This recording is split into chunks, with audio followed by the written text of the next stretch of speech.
Welcome to the We Are LAC podcast. I am Heather. I am Lavinia. And I am Chris. So we are going to share a conversation we had with my cousin, María Lucía Luna Borda. And before I introduce her and the conversation, Lavinia, tell us, why did you suggest this topic? Well, so we all know about the COP, the climate conference of the parties, right? And then there is another United Nations conference of the parties on biodiversity. And this year, which was COP16 on biodiversity, was held in Cali, Colombia. And I wanted to talk about it, or I proposed to talk about it here because it really, I think, ties together so many themes we've already explored in our podcast series, although we only recorded 5 episodes, right? So from what I remember, Colombia is one of the most biodiverse countries in the world. Its forests, rivers, and ecosystems are very diverse and just incredible. But at the same time, it's a place where the people protecting the biodiversity face unimaginable risks. In 2022 alone, more than 60 environmental activists were murdered in Colombia. These are people, indigenous leaders, rural organizers, Afro-Colombian community members who are standing up against things like illegal deforestation, mining, and land grabbing. They are not just fighting for nature, they are fighting for their homes, their livelihoods, and their dignity. And I think about this connects to the bigger picture of biodiversity conservation. Conferences like COP16 are important, but they often stay at the level of policies and agreements. They don't always address the realities of people living in these ecosystems, especially in a country like Colombia, where there's such a deep history of violence and inequality due to colonialism and so on and so forth. This feels so connected to what we discussed in the ecocide and ecofascism episode with you, Heather. So in Colombia, you can see how these ideas play out in real life. On the one hand, you have industries committing ecocide, destroying ecosystems for profit. And on the other hand, you have conservation efforts that sometimes push people out of their own lands, right?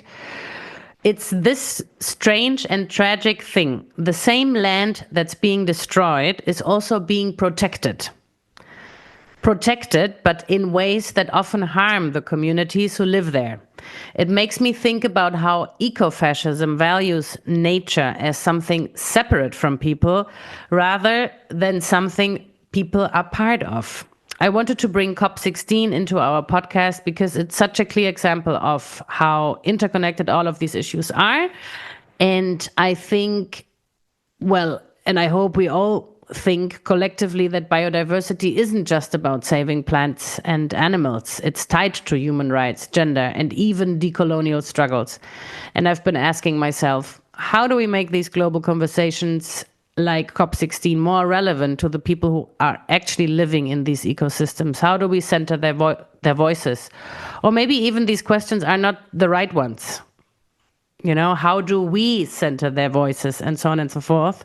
I'm already self-reflecting here because right now I feel like these frameworks are missing something. They don't challenge the systems, colonialism, capitalism, patriarchy, that are driving the destruction in the first place. And so for me, I think Colombia's story is not just about its biodiversity. It's about the people who are risking everything to protect their communities and the planet. And it's about asking harder questions. Yeah, thanks, Lavinia. So when you brought up COP, I immediately thought of my cousin, María Lucía Luna Borda, who went to that COP here in Colombia, in Cali. She's a sociologist and researcher specializing in the impacts of armed conflict and socio-environmental issues on nature and territory. She's worked extensively on territorial dispossession, community resistance, and resilience, including her contributions to the Commission for the Clarification of the Truth, like a truth commission, and her current role at the National Center for Historical Memory in Colombia. I loved this conversation. We talked about biodiversity, the concept of peace with nature, community knowledge, nature as a victim of armed conflict, and above all, the need for healing and justice. Yeah, me too. And we'll reflect on the conversation after you hear Maria Lucia. But I just want to make a little note about language. English isn't her first language, and we didn't catch it at the time. But when she says government equipment, she means government team. And when she says impuesto, she means imposed and not taxes. And when she says peace treatment, you can probably guess that she meant peace treaty. So here it is. Welcome, Maria Lucia. It's great to have you with us. Most people we know in the field of sustainability, the COP that we talk about is like the COP that was just in Azerbaijan, it gets a lot of publicity. And most people don't know that there's other COPs and that there was a COP here in Colombia, in Cali this year. And I was wondering if you could please tell us just briefly, what is this COP about? Well, thank you. I'm glad of being here to have the opportunity to talk with you about this important theme, important subject. The COP16 in Cali, in Colombia, this year was about biodiversity.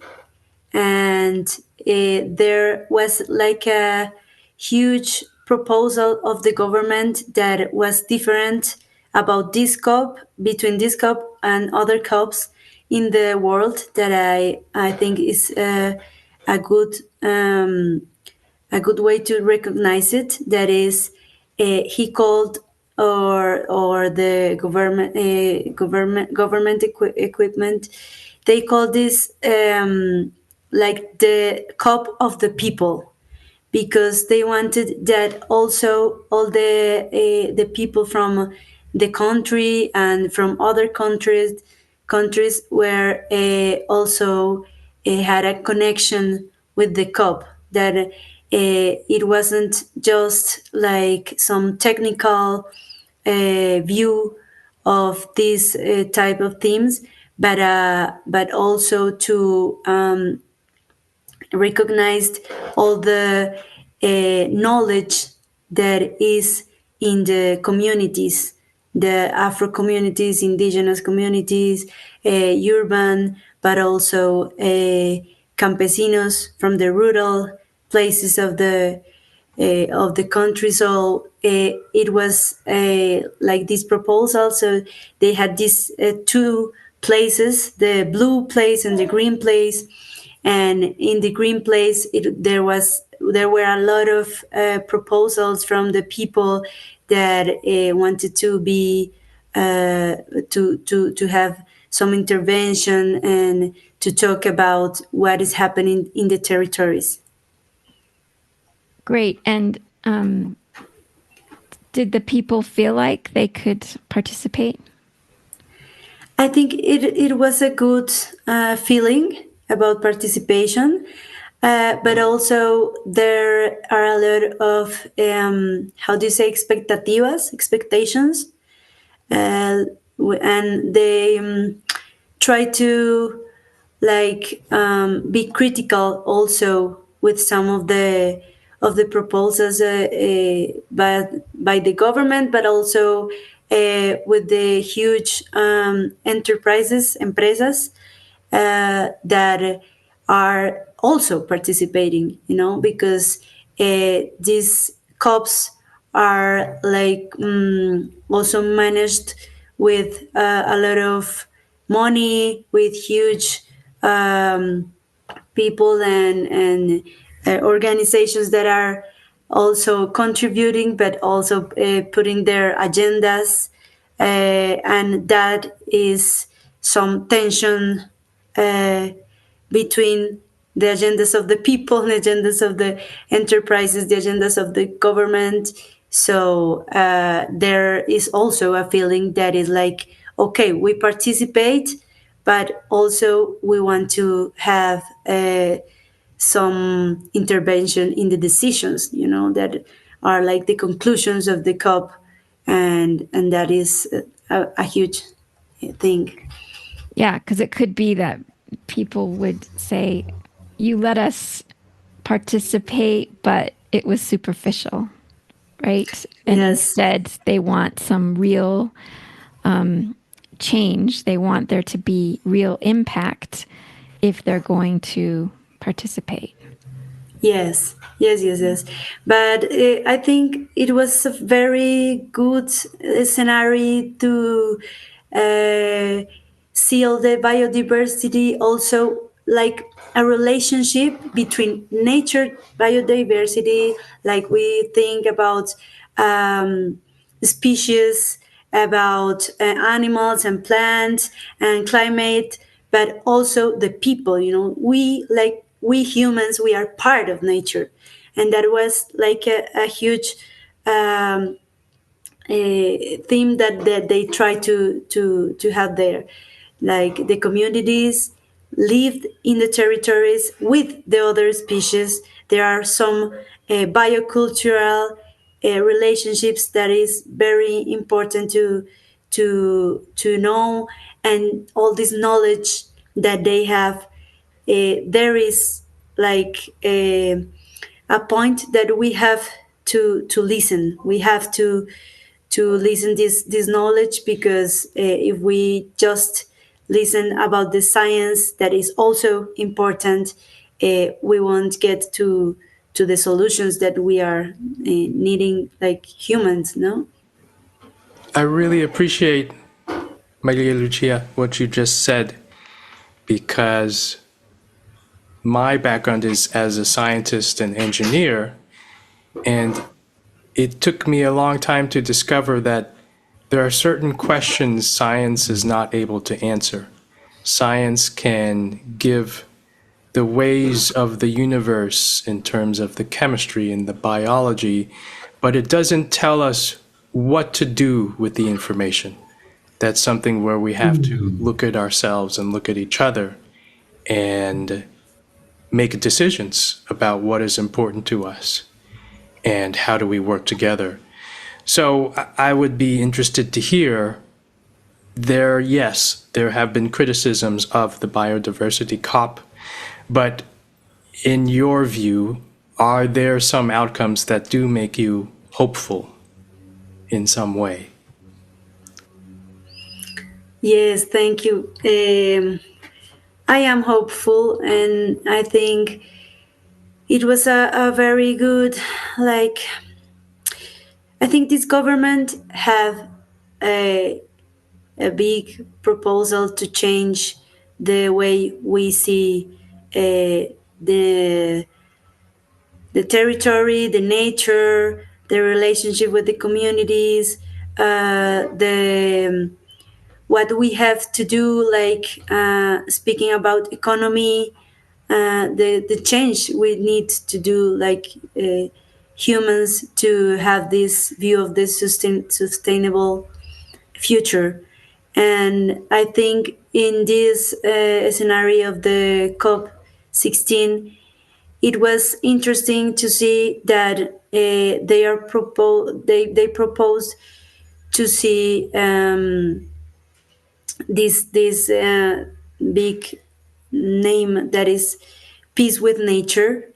They think they are thinking about how we see the nature, our relationship with nature. That in some place we see that the nature is an instrument to the needs of the humans, and this is like a call for how we change this view, and we start to see that we have a lot of connections that we need to protect, that we need to care about.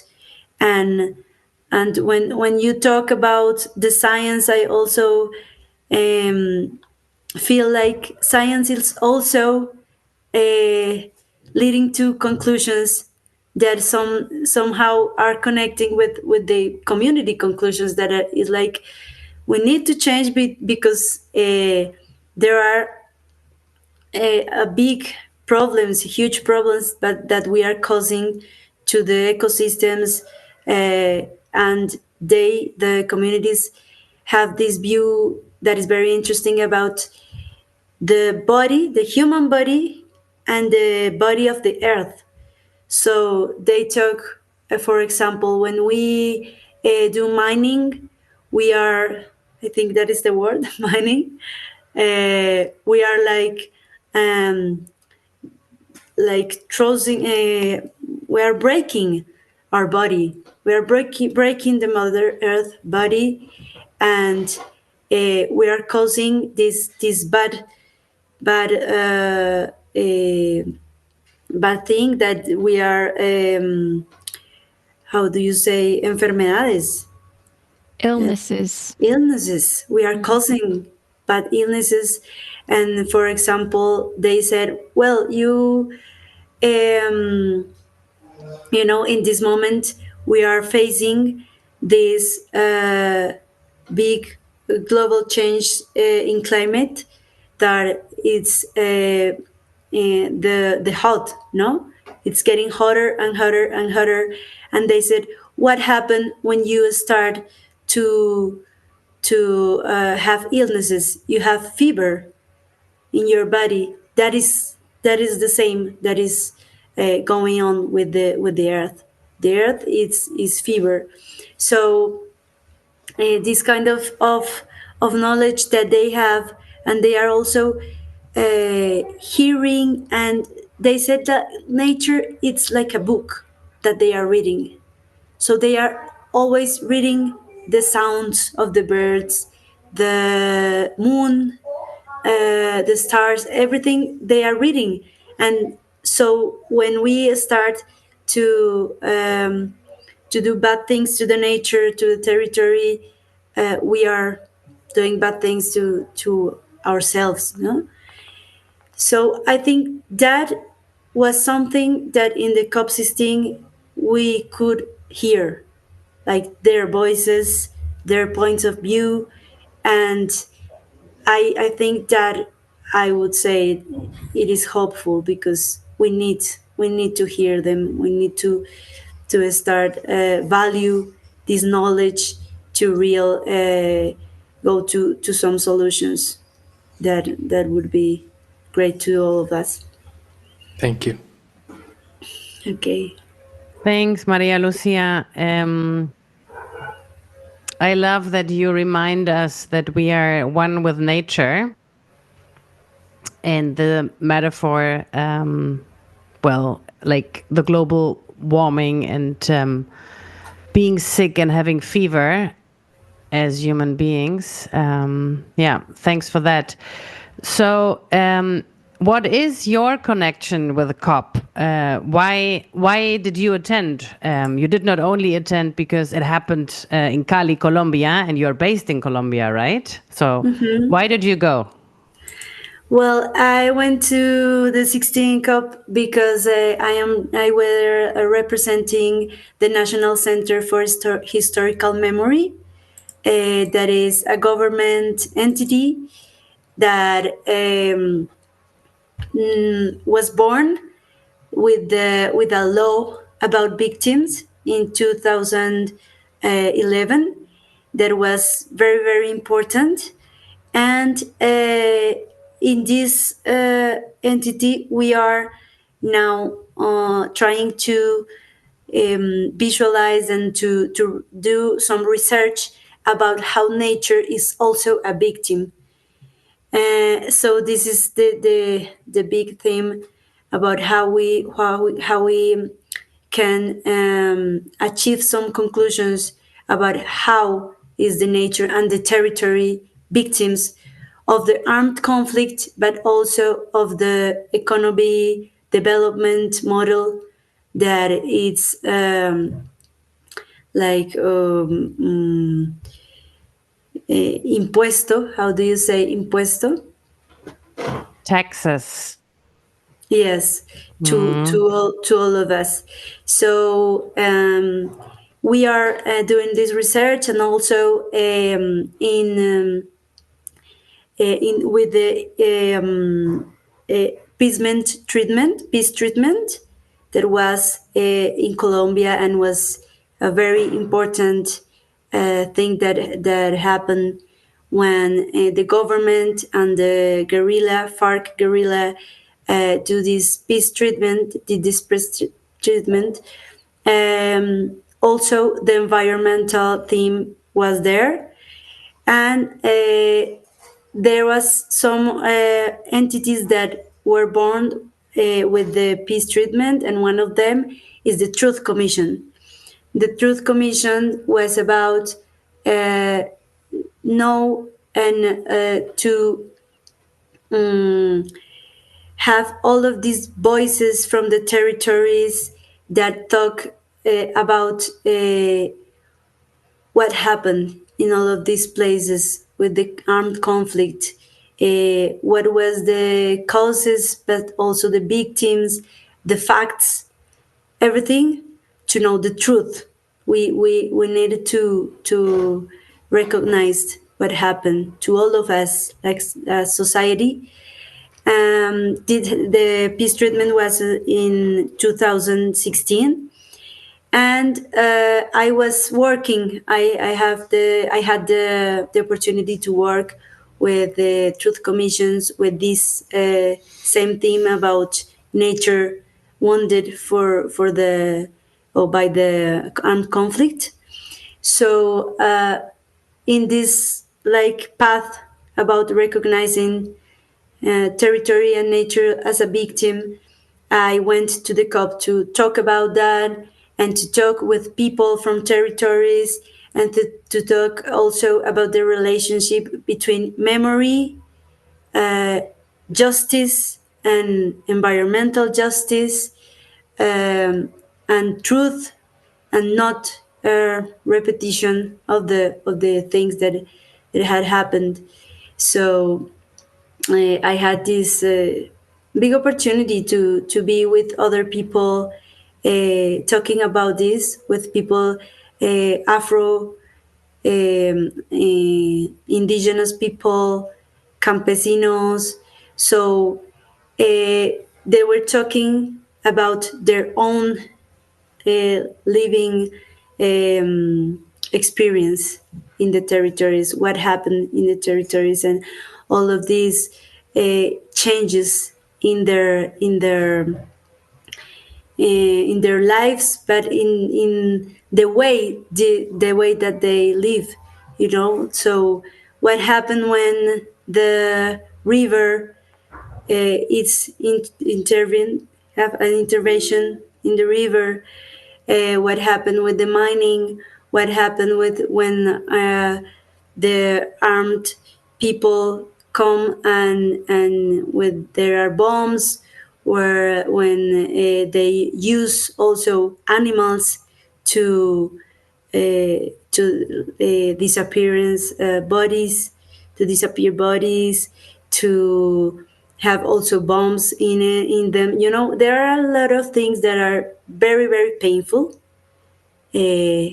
Is not like joyful themes that are very painful, but we need to recognize that. We need to know about that, and to know how we start to change our way to see the nature, the territories, but also to support the people, and to continue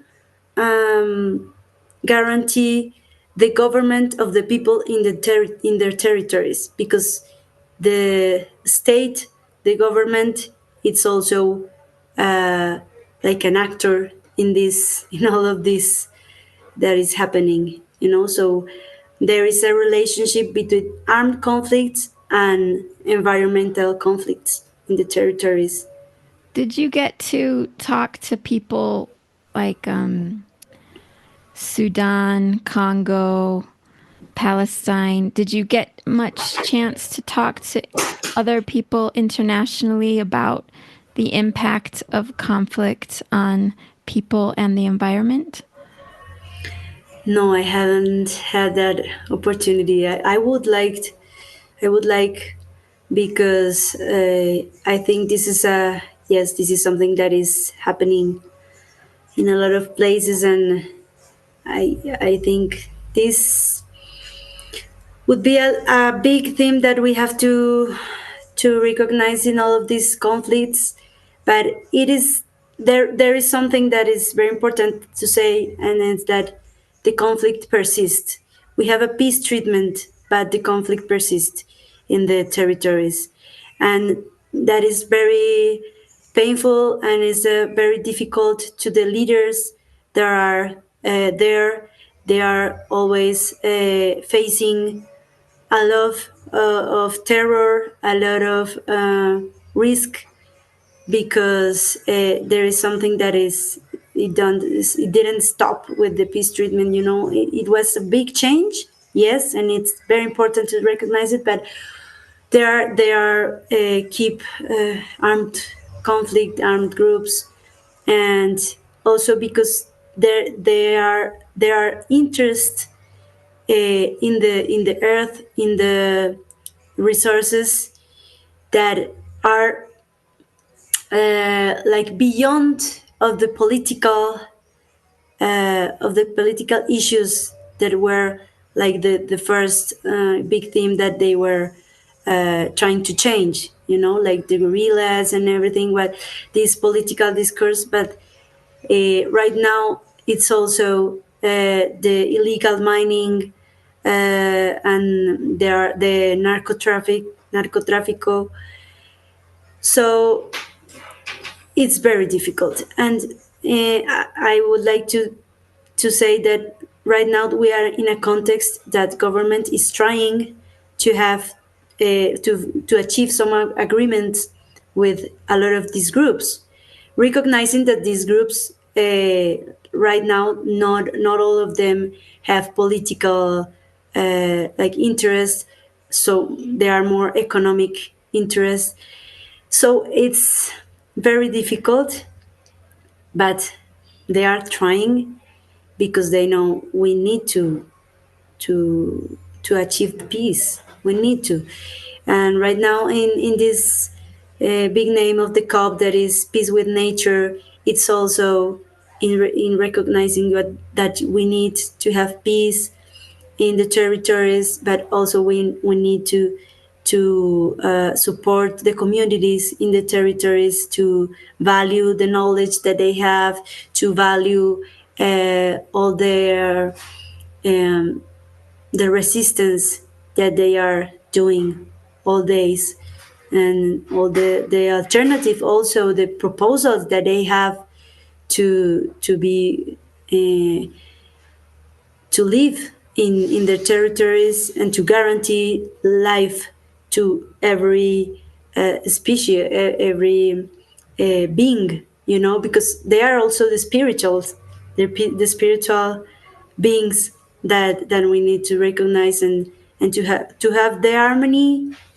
We need to be good with all of these governments, they say, spiritual governments that are also in the territories.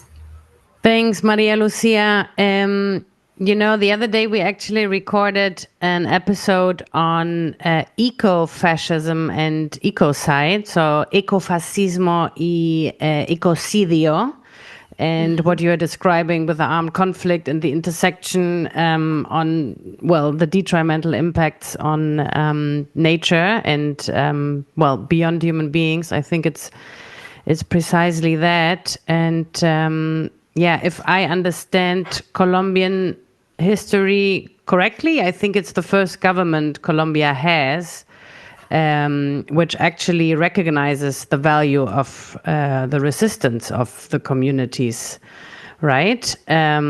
So could you explain what was the government's plan? What did they want to achieve? With the COP?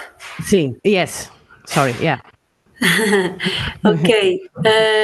Well, I don't have so much information that maybe our other invite here can talk more about that. But I think that it's an important like proposal or thing that they wanted to say to all world is like this is part of a big discourse that the government is trying to achieve in the world, and it's like is that we need to take care of life. We need to do an effort to face what is happening,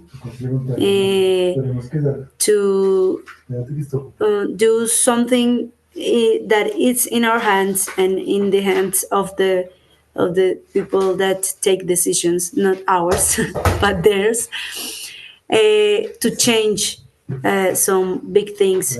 So, for example, they talk about we need to change the resources that we are using to have energy. So we have to stop the big mining, like the how do you say carbon, Coal. coal.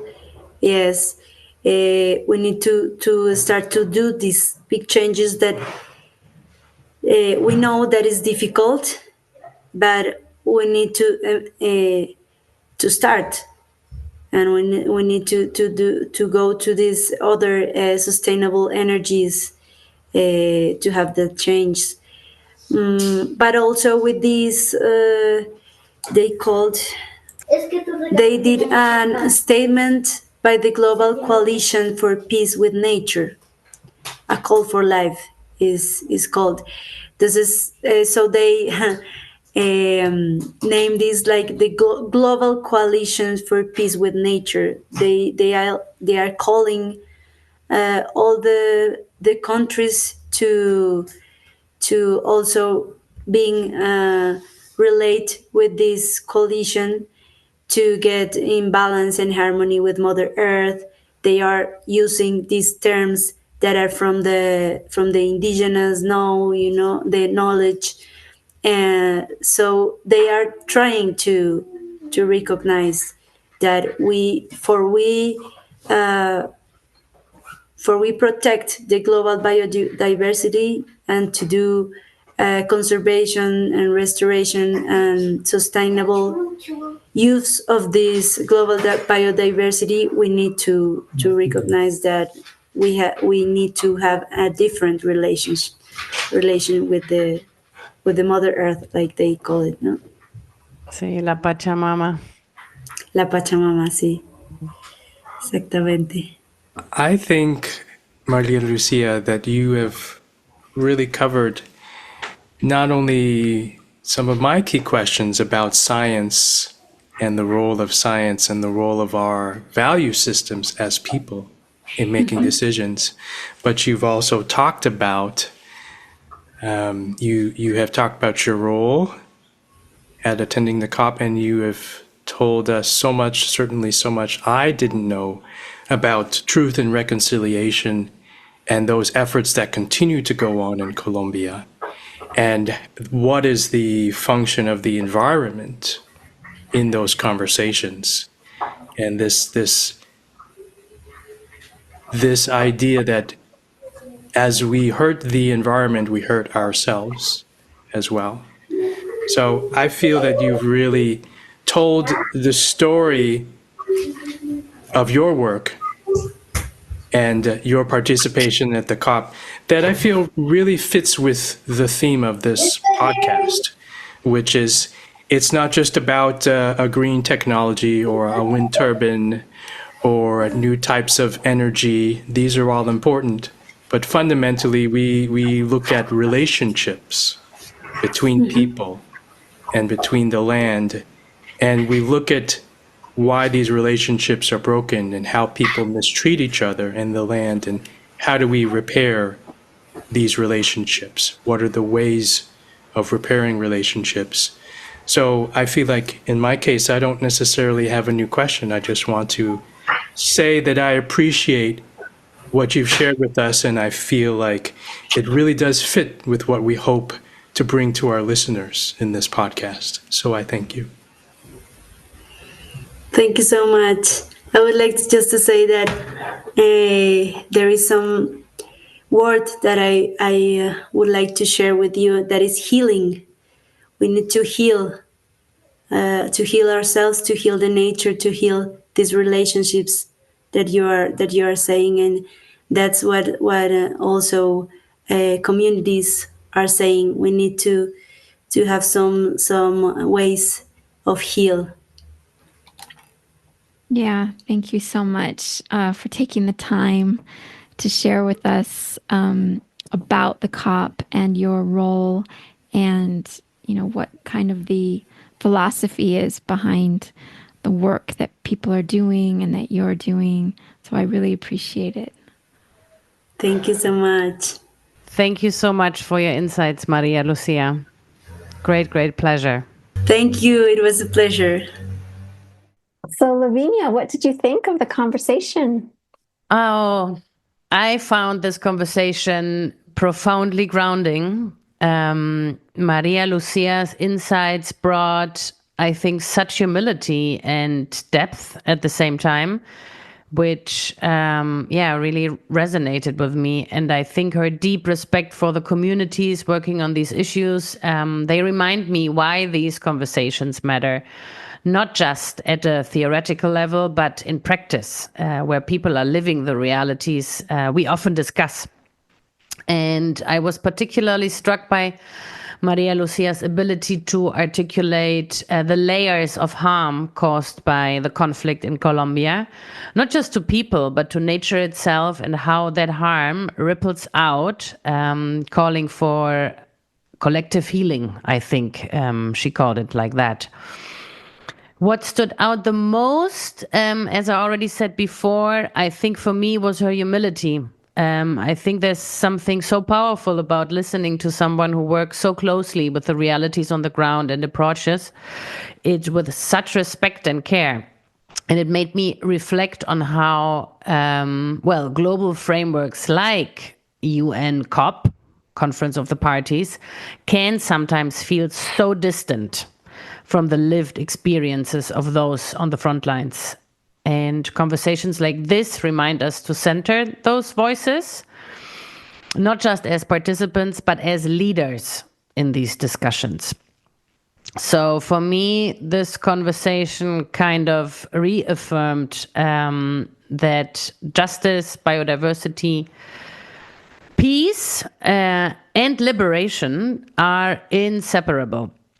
And it left me inspired and even more determined to keep asking the hard questions, like how do we ensure the solutions we advocate for don't perpetuate harm? And most importantly, how do we remain grounded in humility and respect for those doing the work on the ground?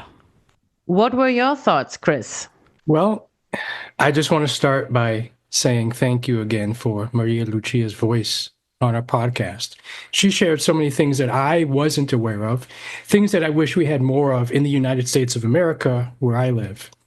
This idea of truth and reconciliation is truly important to me, particularly given the United States of America's history with the institution of the chattel slavery.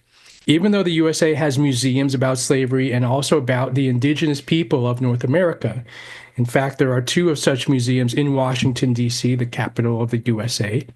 I believe that the USA has so far to go in the context of true reconciliation in the areas of slavery and of genocide more broadly.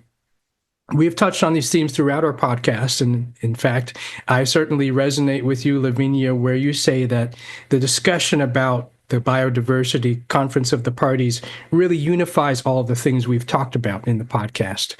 And particularly, what enlightened me in this episode was Maria Lucia's highlighting the work of making nature an active part of the process of truth, reconciliation, and healing. And yet, I'm also sitting with this idea of the 2 categories, human and nature.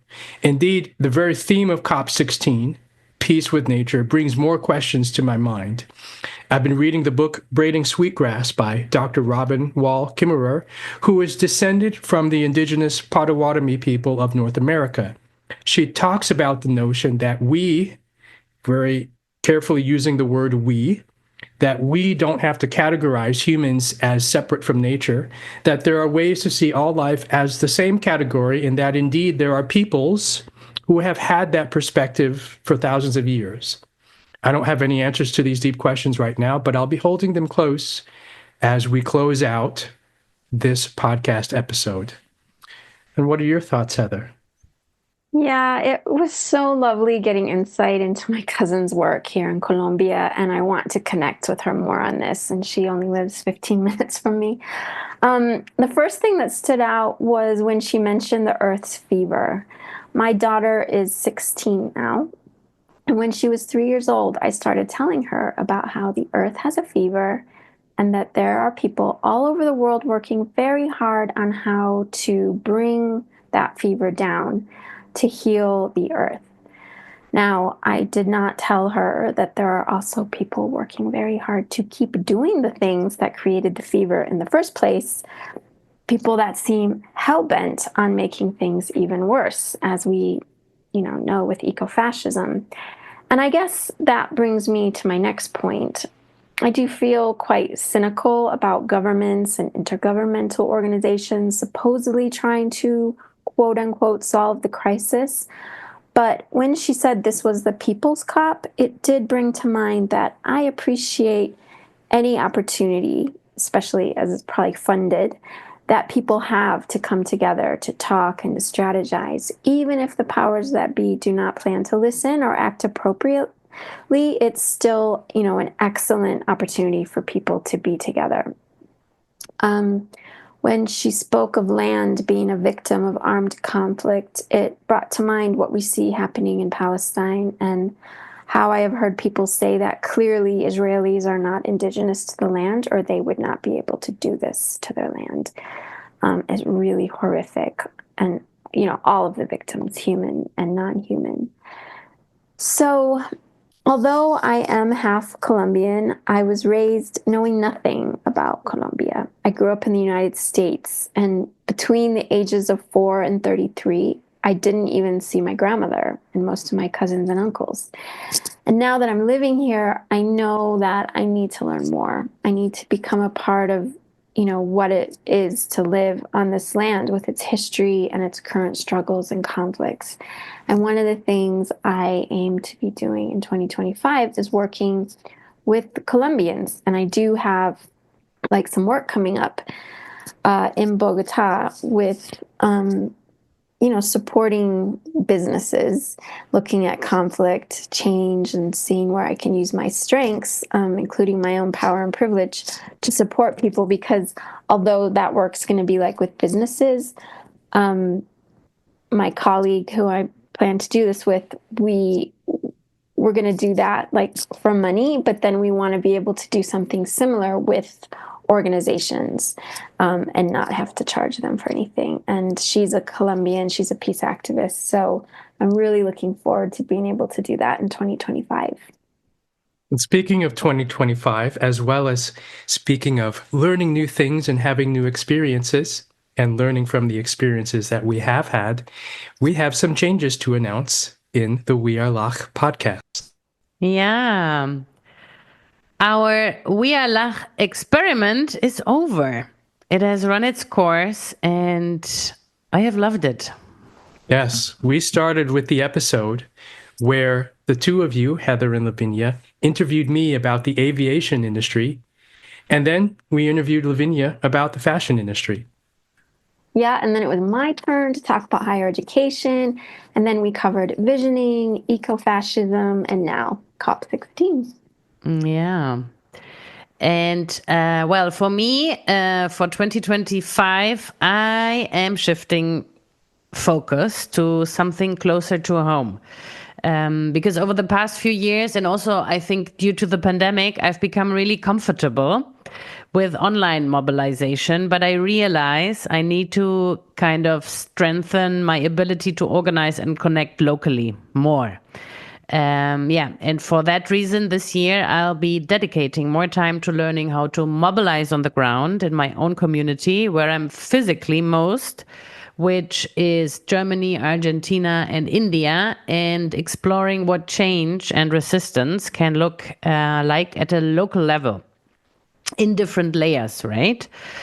And at the same time, I have new family responsibilities. So finding ways to balance that kind of care work with my labor of love will be a big part of my journey. So it's a shift in pace, but I feel excited to ground myself in these new challenges. Thank you for sharing that, Lavinia. And for those of us listening to this discussion online, how can folks follow you as you enter your next phase of your work, Lavinia? Thanks, Chris, for asking. So I'm going to do some self-marketing here. You can still find me online where I'll continue sharing insights, updates, and reflections on my work. You can follow me on LinkedIn. And of course, you can subscribe to The Crisps. This is my newsletter about fashion, narratives, and religions of consumption. It's where I dive into mostly anti-greenwashing and the more systemic critiques that I love to unpack of the fashion industry. And who knows, maybe you'll catch me at a local event or organizing something in my neighborhood. Brilliant. Yeah. And we still have our link tree, which is We Are Lock, and that's linked in the show notes. So that's where you'll still be able to find Lavinia in that way. So, Chris, you and I are going to continue recording podcasts, but we don't know what our name will be. Yes, that is still to be decided. However, as you were saying, Heather, we are recording actually quite soon. And so for all of our listeners, stay tuned because our next recording will pop up in your We Are Lock feed. So remain subscribed and we will provide a link so that you can continue to listen to our conversations wherever we go. Yeah, so we'll have, we'll only do the very next episode on the We Are Lock feed, and then from there it will have its own feed, but you will know how to find it. So, however, if you were only here for Lavinia, I suspect you'll never listen to us again. I don't think so. It's been so lovely doing this with both of you. We will miss you, Lavinia, and we truly are grateful for your presence on this podcast. Thank you. Yeah, and we know that we'll see you in lots of other places. And this isn't the end, but we do wish you lots of love and luck, Lavinia. Thank you, Lavinia. Thank you. No, thank you both for creating this space. With me and for us and everybody else out there, all the listeners. And with regard to this episode, thank you to Maria Lucía for being our guest, and to Alex and the Wonderland for our theme song, Climb Aboard. Bye-bye. Bye, everybody.